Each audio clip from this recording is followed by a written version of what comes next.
ಬಂಧುಗಳೇ ನಮಸ್ತೆ. ಇತ್ತೀಚಿನ ದಿನಗಳಲ್ಲಿ ಮಂಗಳೂರಿನ ಭಾಗದ ಜನರು ನಾಗರಿಕತೆಯಿಂದ ಅನಾಗರಿಕತೆಗೆ ಹೋಗ್ತಾ ಇದ್ದಾರೋ ಅಥವಾ ಭಕ್ತಿ ವಿಪರೀತವಾಗಿ ಇದನ್ನು ವಿಜೃಂಭಿಸೋದಕ್ಕೆ ಹೋಗಿ ಇದನ್ನು ಹಾಳು ಮಾಡ್ತಿದ್ದಾರೋ ಅನ್ನೋದು ನಮಗಂತೂ ಗೊತ್ತಾಗ್ತಾ ಇಲ್ಲ. ಇದನ್ನು ಹೇಳೋದಕ್ಕೆ ಒಂದು ಮೇನ್ ರೀಸನ್ ಏನು ಅಂತ ಹೇಳಿದರೆ, ದೈವಗಳನ್ನು ಅಥವಾ ದೇವರುಗಳನ್ನು ಅದು ಪೂಜೆ ಮಾಡ್ತಾ ಅದಲ್ಲೇ ಇದ್ದರೆ ಅದು ತುಂಬಾ ಒಳ್ಳೆಯದಿರುತ್ತೆ, ಅದು ಚೆನ್ನಾಗೇ ಇರುತ್ತೆ. ಬಟ್ ಅದನ್ನು ಯಾವಾಗ ರೋಡ್ಗೆ ತರ್ತೀವಿ ನೋಡಿ ನಾವುಗಳೇ, ಸೊ ಆವತ್ತಿನಿಂದ ಇದರ ನಾಶ ಶುರುವಾಗುತ್ತೆ.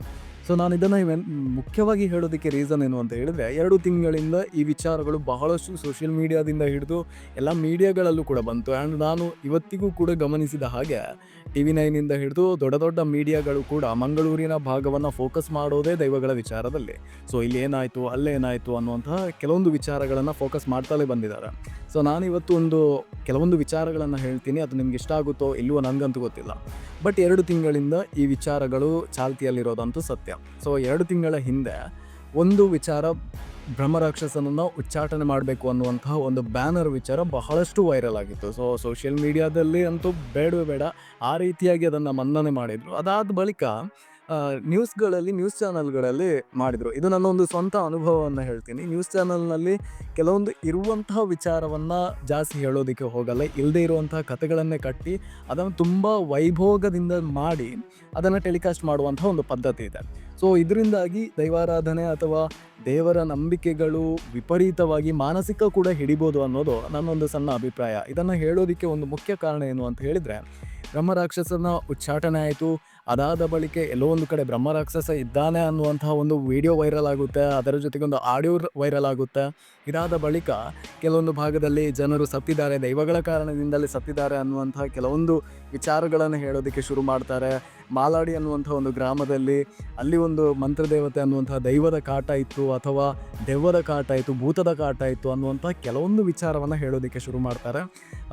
ಇತ್ತೀಚೆಗೆ ಪೆದಮಲೆ ಅನ್ನುವಂತಹ ಒಂದು ಜಾಗದಲ್ಲಿ ದೈವಗಳ ಜೀರ್ಣೋದ್ಧಾರವನ್ನು ಮಾಡಿ ಧೂಮಾವತಿ ದೈವದ ಒಂದು ಬ್ರಹ್ಮಕಲಶೋತ್ಸವಕ್ಕೆ ಎಲ್ಲದನ್ನು ಕೂಡ ರೆಡಿ ಮಾಡಿದ್ರು. ಸೊ ಈ ಟೈಮ್ನಲ್ಲಿ ಮೀಡಿಯಾಗಳು ಇದರ ಹಿಂದೆ ಬೀಳುತ್ತೆ. ಸೊ ಆ ಟೈಮ್ನಲ್ಲಿ ನಡೆದಂಥ ಕೆಲವೊಂದು ವಿಚಾರಗಳನ್ನು ನಾನು ಇಲ್ಲಿ ಹೇಳ್ತೀನಿ. ರೀಸನ್ ಏನು ಅಂತ ಹೇಳಿದರೆ, ಆ ಪೆದಮಲೆ ಅನ್ನುವಂತಹ ಜಾಗದಲ್ಲಿ ಇದ್ದಿದ್ದು ಒಂದು ದೈವ ಇತ್ತು, ಅದು ಹಿಂದೆ ಇತ್ತು. ಆದರೆ ಅದಾದ ಬಳಿಕ ಅದು ಮಣ್ಣು ಸೇರಿತ್ತು. ಸೊ ಅದನ್ನು ಜೀರ್ಣೋದ್ಧಾರ ಮಾಡಬೇಕು ಅನ್ನೋದು ಪ್ರಶ್ನಾ ಚಿಂತನೆಯಲ್ಲಿ ಕಂಡ ಬಳಿಕ ಅದನ್ನು ಜೀರ್ಣೋದ್ಧಾರ ಮಾಡೋದಕ್ಕೆ ಅಂತೇಳಿ ಸರ್ವ ಊರಿನ ಜನರು ಕೂಡ ಸೇರಿ ಆ ಜೀರ್ಣೋದ್ಧಾರ ಕೆಲಸವನ್ನು ಮಾಡಿದ್ದಾರೆ. ಮ್ಯಾಟರ್ ಇದ್ದಿದ್ದು ಅಷ್ಟೇ. ಆದರೆ ಇಲ್ಲಿ ಏನು ಮಾಡಿದ್ರು ಅಂತ ಹೇಳಿದ್ರೆ, ಪಕ್ಕದಲ್ಲಿ ಒಂದು ಮನೆ ಇತ್ತು.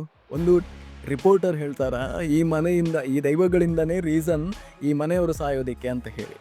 ಎಂಥ ನಾನ್ಸೆನ್ಸ್ ಆಗಿರ್ಬೋದು. ನಾನು ಅಂದ್ಕೊಳ್ಳೋದು, ಕಾಪಾಡುವಂತಹ ಶಕ್ತಿಗಳು ಕೊಲ್ಲೋದಕ್ಕೆ ಸಾಧ್ಯ ಇಲ್ಲ ಒಂದು ಕಡೆಯಲ್ಲಿ, ಇನ್ನೂ ಒಂದು ಕಡೆಯಲ್ಲಿ ಈ ರೀತಿಯಾದಂತಹ ಆಡಂಬರ ವಿಜೃಂಭಣೆಯನ್ನು ಮಾಡೋದಕ್ಕೆ ಹೋಗಿ ಜನರನ್ನು ದಿಕ್ಕು ತಪ್ಪಿಸುವಂತಹ ಕೆಲಸವನ್ನು ತುಂಬಾ ಚೆನ್ನಾಗಿ ಮಾಡ್ತಿದ್ದಾರೆ. ಆ್ಯಂಡ್ ಒಂದು ಹೇಳೋದು, ಬಿಸ್ನೆಸ್ ಮೈಂಡೆಡ್ ಕೆಲವರು ಈ ದೈವಾರಾಧನೆಯನ್ನು ಮಾಡ್ತಾ ಇದ್ದಾರೆ. ಹೇಗೆ ಮಾಡ್ತಾ ಇದ್ದಾರೆ ಅಂತ ಹೇಳಿದರೆ, ಜನಗಳಿಗೆ ಭಯವನ್ನು ಹುಟ್ಟಿಸಿ, ದೈವಗಳ ವಿಚಾರದಲ್ಲಿ ಭಯವನ್ನು ಹುಟ್ಟಿಸಿ ಜನರನ್ನು ಸುಲಿಗೆ ಮಾಡುವಂತಹ ಕೆಲಸಕ್ಕೆ ಇಳ್ತಿದ್ದಾರೆ.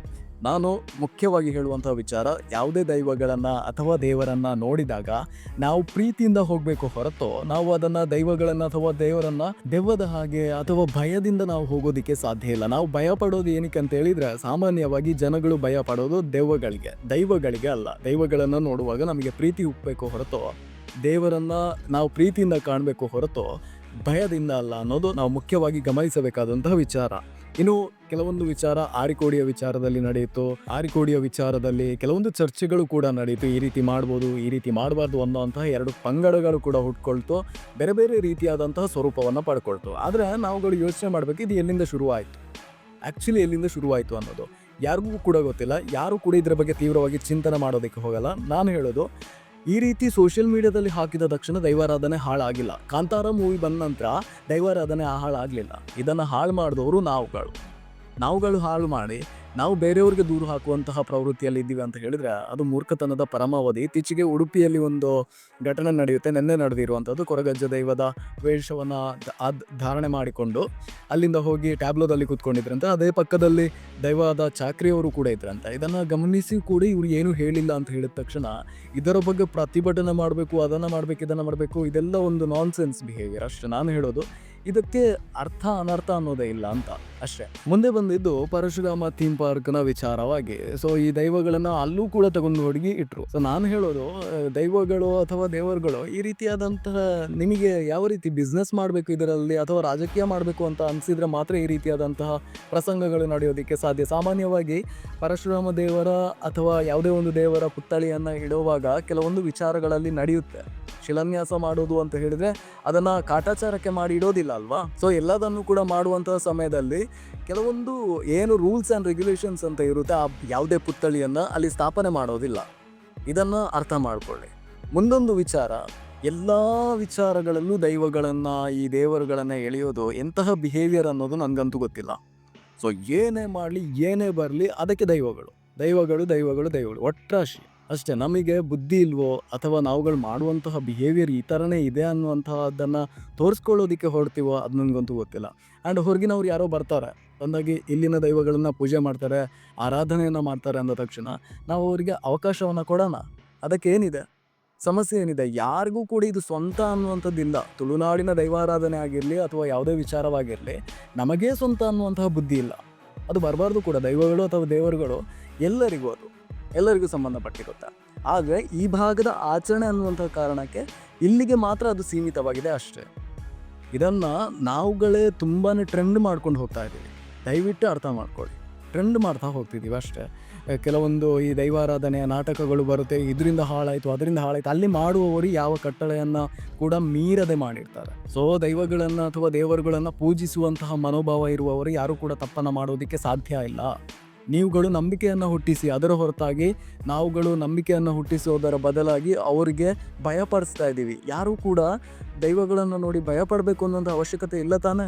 ಬಹಳಷ್ಟು ಕಡೆ ಇವತ್ತಿಗೂ ಕೂಡ ಎಷ್ಟೋ ಬಡವರು ಈ ದೈವಗಳ ವಿಚಾರದಲ್ಲಿ ಆಗಿರ್ಬೋದು, ದೇವರುಗಳ ವಿಚಾರದಲ್ಲಿ ಆಗಿರ್ಬೋದು ಬಹಳಷ್ಟು ಕಷ್ಟಪಡುವಂತಹ ಬಡವರಿದ್ದಾರೆ. ಯಾಕಾಗಿ? ಇವರಿಗೆ ಹಣವನ್ನೇ ಕೊಟ್ಟು ಅಥವಾ ಇವರುಗಳು ಹಣವನ್ನೇ ಕೊಡಬೇಕು, ಇಷ್ಟು ಅಮೌಂಟನ್ನು ಕೊಡಬೇಕು ಅನ್ನುವಂತಹ ವಿಚಾರವಾಗಿ ಅವರಿಗೆ ಅದನ್ನು ಭರಿಸೋದಕ್ಕೆ ಸಾಧ್ಯವಾಗದೆ ಎಷ್ಟೋ ಪ್ರಾಣವನ್ನು ಕಳೆದುಕೊಂಡಂತಹ ಕುಟುಂಬಗಳು ಇವತ್ತಿಗೂ ಕೂಡ ಇದೆ. ನಿಜವಾಗಿ ದೈವಾರಾಧನೆ ಈ ರೀತಿಯಾದದನ್ನು ಅಕ್ಸೆಪ್ಟ್ ಮಾಡುತ್ತಾ? ಇದರ ಬಗ್ಗೆ ಯಾರೂ ಕೂಡ ಮಾತಾಡೋದಿಲ್ಲ. ನಮ್ಮ ಸಂಸ್ಕೃತಿ, ನಮ್ಮ ಹೆಮ್ಮೆ, ನಂಬಿಕೆಯನ್ನು ಉಳಿಸುವ ಆ ರೀತಿಯಾದಂತಹ ಮಾತುಗಳು ಸರಿ. ನಂಬಿಕೆ ಉಳಿಬೇಕು ಅಂತ ಹೇಳಿದರೆ ನಂಬುವವರು ಬೇಕಲ್ವ ಯಾರಾದರೂ. ಅವರಿಗೂ ಕೂಡ ಸಮಸ್ಯೆ ಇದೆ, ದೈವಗಳ ವಿಚಾರದಲ್ಲಿ ಸಮಸ್ಯೆಗಳಿವೆ. ಸೊ ಇದನ್ನು ಕ್ಲಿಯರ್ ಮಾಡೋದಕ್ಕೆ ಅಂತ ಹೇಳಿ ಲಕ್ಷ ದುಡ್ಡನ್ನು ಕೇಳ್ತಾರಲ್ವ, ಇದಕ್ಕೆ ಯಾವ ಆನ್ಸರನ್ನು ಕೊಟ್ಟರೆ? ಇದೇ ಕೆಲವೊಂದು ಈ ತುಳುನಾಡಿನ ವಿಚಾರದಲ್ಲಿ ಬಹಳಷ್ಟು ಮಾತನಾಡುವವರು ಇರ್ತೀರ, ಅಥವಾ ಬಹಳಷ್ಟು ಜನರು ಈ ಧರ್ಮದ ಬಗ್ಗೆ ಅಥವಾ ಕೆಲವೊಂದು ವಿಚಾರದ ಬಗ್ಗೆ ಮಾತನಾಡುವವರು ತುಂಬ ಜನ ಇದ್ದಾರೆ. ಮಾತನಾಡೋದಕ್ಕೆ ತುಂಬಾ ಈಸಿ, ಇವನ್ ನಾನು ಕೂಡ ಸೇರಿಸ್ಕೊಂಡು ಮಾತನಾಡೋದಕ್ಕೆ ತುಂಬಾ ಈಸಿ. ಬಟ್ ಅದನ್ನು ಕಾರ್ಯರೂಪಕ್ಕೆ ತಂದವರು ಎಷ್ಟು ಜನ? ಯಾರೂ ಇಲ್ಲ. ಆದರೆ ಇನ್ನೊಂದು ವಿಚಾರವನ್ನು ನಾನು ಇಲ್ಲಿ ಸ್ಪಷ್ಟವಾಗಿ ಹೇಳಲೇಬೇಕು. ಆರಿಕೋಡಿಯ ವಿಚಾರದಲ್ಲಿ ಮೊನ್ನೆ ಹಾಗೂ ಅದರ ಹಿಂದಿನ ದಿನ ನಾನು ಎರಡು ವಿಡಿಯೋವನ್ನು ಮಾಡಿದ್ದೆ. ಸೊ ಇದರಲ್ಲಿ ಪ್ರಾಬಬ್ಲಿ ಬಂದಂತಹ ಒಂದು ಕಮೆಂಟ್ ನನಗೆ ಎಲ್ಲೋ ಒಂದು ಕಡೆ ಬೇರೆ ವಿಚಾರವನ್ನು ಎಲ್ಲೋ ತಿರುಚ್ತಾ ಇದ್ದಾರೆ ಅನ್ನೋಂಥ ಅನುಭವ ಬಂತು. ಸೊ ನಾನು ಮೊದಲನೇದಾಗಿ ಹೇಳ್ತೀನಿ, ಆರಿಕೋಡಿಯ ಧರ್ಮದರ್ಶಿಗಳು ಮಾಡಿದಂತಹ ಒಂದೇ ತಪ್ಪಿರುವಂಥದ್ದು. ಸೊ ಅದಕ್ಕೋಸ್ಕರ ಅಂತ ಹೇಳಿ ಅವ್ರು ಮಾಡಿದಂತಹ ದಾನ ಧರ್ಮಗಳನ್ನು ನಾವು ಮರೆಯೋ ಹಾಗಿಲ್ಲ. ಅರ್ಥ ಆಯ್ತಾ? ಸೊ ನಾವು ಅದನ್ನು ಮರೆತರೆ ನಾವು ಮನುಷ್ಯರೇ ಅಲ್ಲ ಅಷ್ಟೇ. ಆ್ಯಂಡ್ ಕೆಲವೊಂದು ವಿಚಾರವನ್ನು ನಾನು ಅಲ್ಲಿ ಕೂಡ ಯಾರದ್ದೂ ಹೆಸರನ್ನು ಎತ್ತದೆ ನಾನು ಅಲ್ಲಿ ಮಾತನಾಡಿದ್ದೀನಿ. ಏನಕ್ಕೆ ಅಂತ ಹೇಳಿದರೆ, ನಮ್ಮಿಂದಾಗಿ ಆ ದೈವದ ಅಥವಾ ಆ ದೇವರ ಮರ್ಯಾದೆ ಹೋಗುವಂತಹ ಕೆಲಸ ಆಗೋದು ಬೇಡ ಅನ್ನುವಂಥ ಒಂದು ದೃಷ್ಟಿಯಿಂದ. ಆರಿಕೋಡಿ ಅನ್ನುವಂತಹ ಕ್ಷೇತ್ರದಲ್ಲಿ ಬಹಳಷ್ಟು ಜನರಿಗೆ ಒಳ್ಳೆಯದೂ ಆಗಿದೆ, ಆ ಕ್ಷೇತ್ರದಿಂದ ಬಹಳಷ್ಟು ಜನರಿಗೆ ಸಹಕಾರವೂ ಆಗಿದೆ. ಸೊ ಅದನ್ನು ನಾವು ಕೂಡ ಒಪ್ಪಿಕೊಳ್ಳಬೇಕಾಗುತ್ತೆ. ಆ್ಯಂಡ್ ಮುಂದೊಂದು ವಿಚಾರವನ್ನು ನಾನು ಹೇಳಲೇಬೇಕು. ಈ ಜನಗಳು ಹೇಗಾಗಿದ್ದಾರೆ ಅಂತ ಹೇಳಿದರೆ, ಯಾರೋ ಒಬ್ಬ ಹೇಳ್ತಾನೆ ಸೋಷಿಯಲ್ ಮೀಡಿಯಾದಲ್ಲಿ ಹಾಕೋದು ತಪ್ಪು, ಸೊ ಎಲ್ಲರೂ ಕೂಡ ಅದೇ ತಪ್ಪು ಅಂತ. ಬಟ್ ಅದರ A to Z ಏನು ವಿಚಾರ ಅನ್ನೋದು ಕೂಡ ಗೊತ್ತಿಲ್ಲದೆ ಇರುವಂತಹ ಭಾಳಷ್ಟು ಜನ ಇರ್ತಾರೆ. ಸೊ ನಂಬಿಕೆ ಅಥವಾ ಭಕ್ತಿ ಅನ್ನೋದು ಯಾರು ಯಾವ ರೀತಿ ಬೇಕಾದರೂ ಆರಾಧನೆಯನ್ನು ಮಾಡ್ಬೋದು. ಸೊ ಅದನ್ನು ನಾವು ನೆನಪಲ್ಲಿ ಇಟ್ಕೊಳ್ಳೋಣ. ಆ್ಯಂಡ್ ಈ ವಿಚಾರವನ್ನು ತುಂಬಾ ಟ್ರೆಂಡಿಂಗಿಗೆ ತರುವಂತಹ ಕೆಲಸಕ್ಕೆ ಹೋಗಬೇಡಿ. ದೈವಗಳು ಅಥವಾ ದೇವರುಗಳು ಅದು ಅವರ ಜಾಗದಲ್ಲೇ ಇರಲಿ, ಅದು ಒಳ್ಳೆಯದು ಅಷ್ಟೇ ನಾನು ಹೇಳಬಲ್ಲೆ.